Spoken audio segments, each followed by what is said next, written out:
Je cède la parole à Madame Chambon pour une quinzaine de minutes pour nous présenter un état des lieux, Madame, des possibilités de lutte contre l'apologie du terrorisme sur Internet et,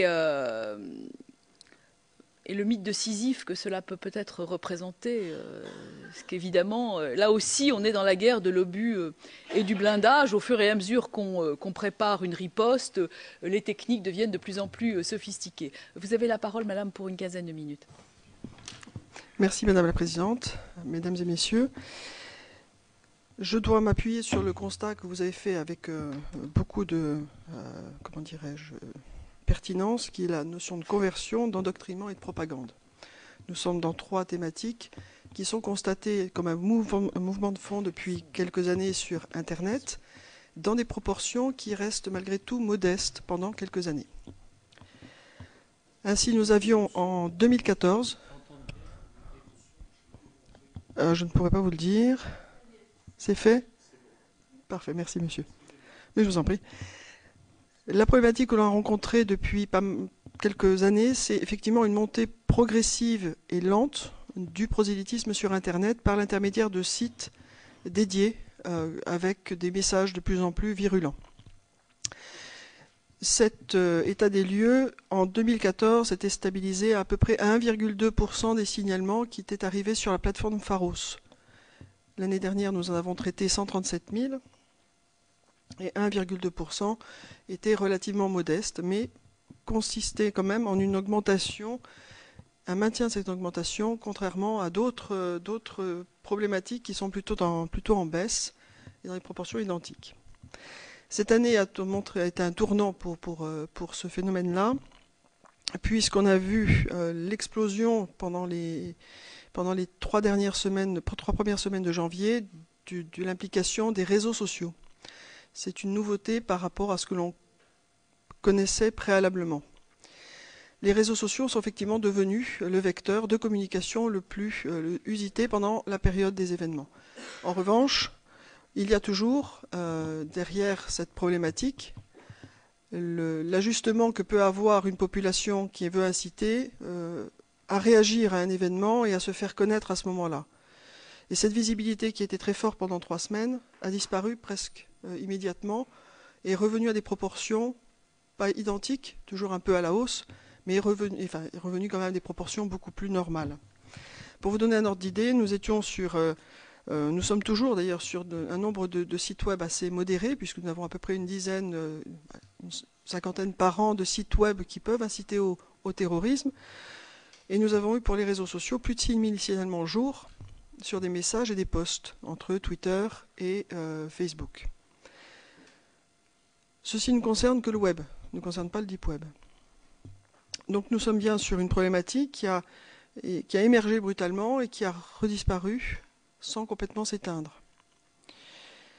Alors quelle est la visibilité pour les services de l'État dans ce domaine-là? Alors je vais parler de celui qui relève de ma compétence, bien sûr, c'est celui qui est utilisé par les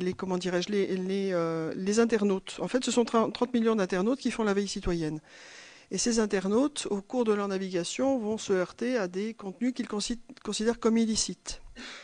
Je parlais de 137 000 signalements l'année dernière. Il y en a 56% qui relevaient de l'escroquerie, donc qui est vraiment un phénomène de délinquance de masse, et qui effectivement se propage assez facilement par Internet.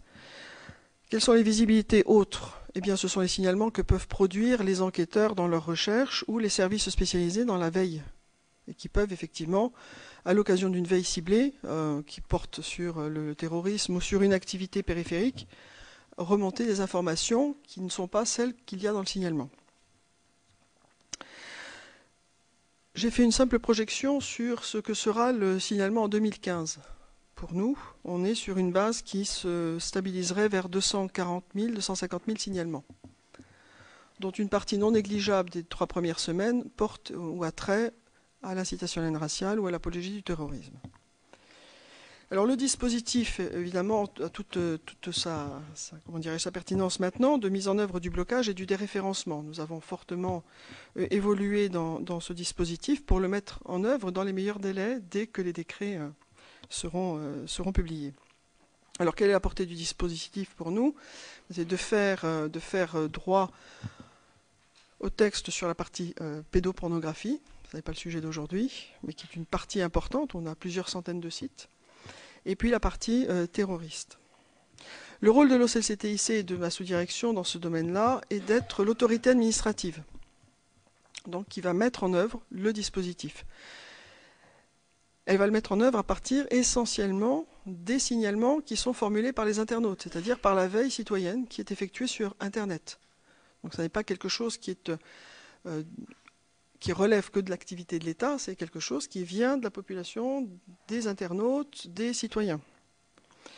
Quels sont les moyens que nous avons mis en œuvre? Eh bien, c'est un recrutement spécifique pour se concentrer sur cette problématique de blocage, qui techniquement est complexe, puisqu'elle est assujettie à des principes de subsidiarité dont il faut tenir avec rigueur un État, et puis donner et offrir à l'autorité de contrôle qui est la CNIL les disponibilités pour accentuer ou vérifier ce que nous avons pu nous demander en termes de blocage. Les moyens techniques s'appuient bien évidemment sur un schéma complexe qui, lui, je le montre à la commission, je pourrais vous le laisser en partant, répond à des obligations qui sont liées à la subsidiarité. Donc on n'a pas fait le schéma le plus simple, je reconnais qu'il est peut-être un peu trop détaillé, mais qui montre néanmoins qu'on l'on prend en compte toutes les problématiques qui sont posées, en l'occurrence le regard que doit porter l'opérateur sur la nature du signalement, sa qualification juridique, la vérification du contenu, l'envoi de l'information aux fournisseurs d'accès qui sera concerné, enfin des fournisseurs d'accès qui seront concernés, parallèlement la saisine de l'éditeur et de l'hébergeur, qui ont un délai de 24 heures pour faire cesser l'infraction. Dans l'hypothèse d'un silence qui est vraisemblable, puisque beaucoup d'entre ces sites sont situés à l'étranger, donc le canal de coopération internationale est systématiquement sollicité dans ce cas-là, eh bien, ce sont les fournisseurs d'accès qui reçoivent une liste et qui mettent en œuvre la préconisation de la loi du 13 novembre 2014 et qui procèdent au blocage. Ce blocage aboutit pour l'internaute à ce qu'il ne puisse plus avoir accès à partir d'une adresse IP française au contenu. Il sera redirigé vers une page d'accueil qui aura une vocation pédagogique, de rappel à la loi. Selon les configurations, sur la pédopornographie, ce seront aussi des incitations médicales, de prise en compte médicale de la problématique. Tandis que pour sur la problématique du terrorisme et de l'incitation raciale, sera véritablement d'indiquer qu'on est dans quelque chose de totalement illégal et qu'il est interdit de pratiquer ce genre de consultation. Ces pages sont en cours d'élaboration, on est en cours de finalisation, et ces informations, que ce soit la liste qui sera des fournisseurs d'accès et les contenus qui ont été relevés, captés et enregistrés, seront mis à disposition de l'autorité de contrôle qui est la CNIL. Donc les modalités techniques ne sont pas encore totalement déterminées puisqu'il y a des évolutions d'application à prévoir, mais des solutions palliatives sont mises en place pour permettre précisément à la CNIL d'assurer ce contrôle.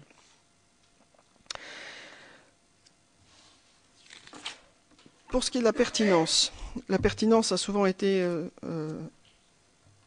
retenue pour les services de police. Elle a été plus contestée par un certain nombre d'autorités ou de médias ou de spécialistes de l'Internet.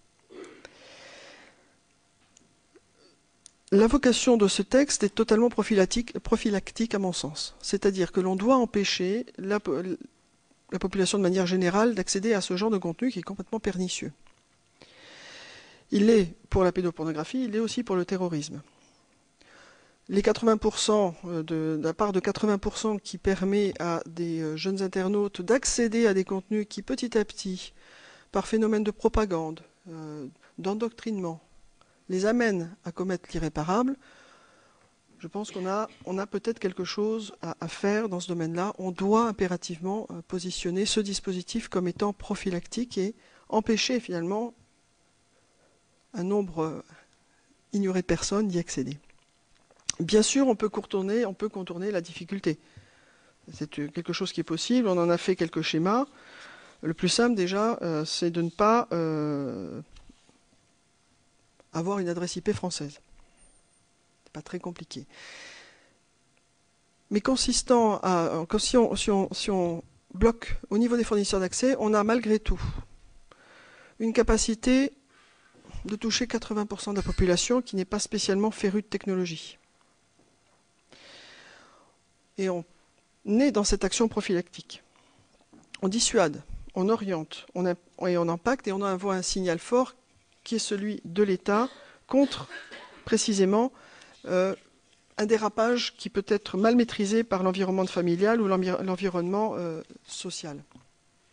Alors évidemment, j'ai quelques schémas, si vous le souhaitez, qui montrent comment on peut contourner, mais ils ne sont pas spécialement, ces moyens de contournement, à la portée de tout un chacun.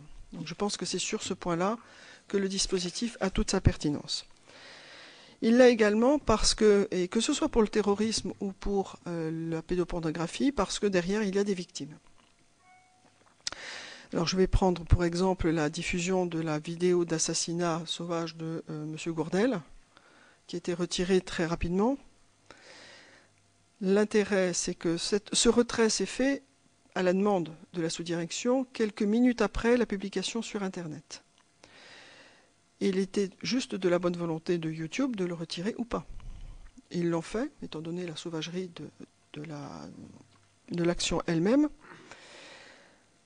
Il est évident que laisser circuler ce genre de site ou de contenu est extrêmement problématique pour les citoyens, pour les internautes. Et le nombre de signalements qui, derrière, ont continué d'informer les autorités de la publication de cette vidéo, reprise petit à petit, de plus en plus loin, de plus en plus difficilement accessible, de cet assassinat, prouve bien que la vigilance des internautes s'est portée tout au long des publications, jusqu'à ce que, à un moment donné, elle ne soit plus accessible que par logging et mot de passe, ou soit dissimulée dans le deep web.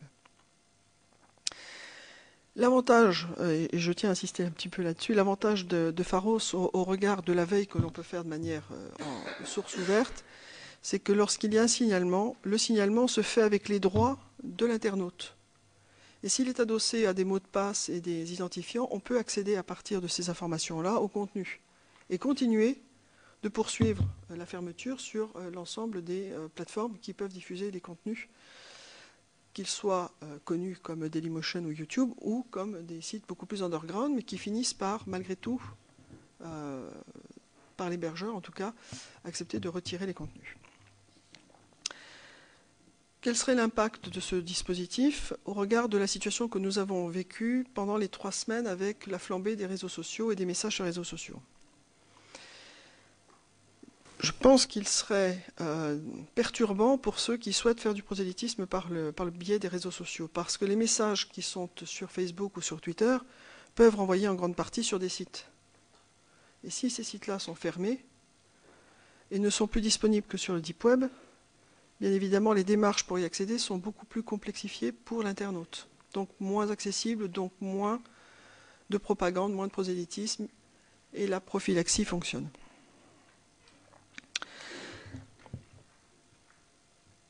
Donc je tenais à dire en conclusion qu'on va partir sur un nombre. Nous allons partir sur un nombre assez faible de sites à fermer. Nous préparons la liste actuellement que nous soumettrons pour la partie terroriste à l'UCLAT, à l'unité de coordination de la lutte antiterroriste, pour se garantir de la pertinence de nos choix et de ne pas percuter ou télescoper des enquêtes qui seraient en cours dans les services chargés de la lutte antiterroriste. Nous sommes donc sur une dizaine, qui est une dizaine de sites qui seront produits dès l'apparition du décret, et nous testerons l'efficacité du dispositif pour l'ajuster et le finaliser dans les jours qui suivront. Voilà, Madame la Présidente. Très bien, Madame. Je vous remercie beaucoup de cette intervention dans les temps. 250 000 signalements, c'est énorme. La citoyenneté encore dans le signalement, c'est aussi important.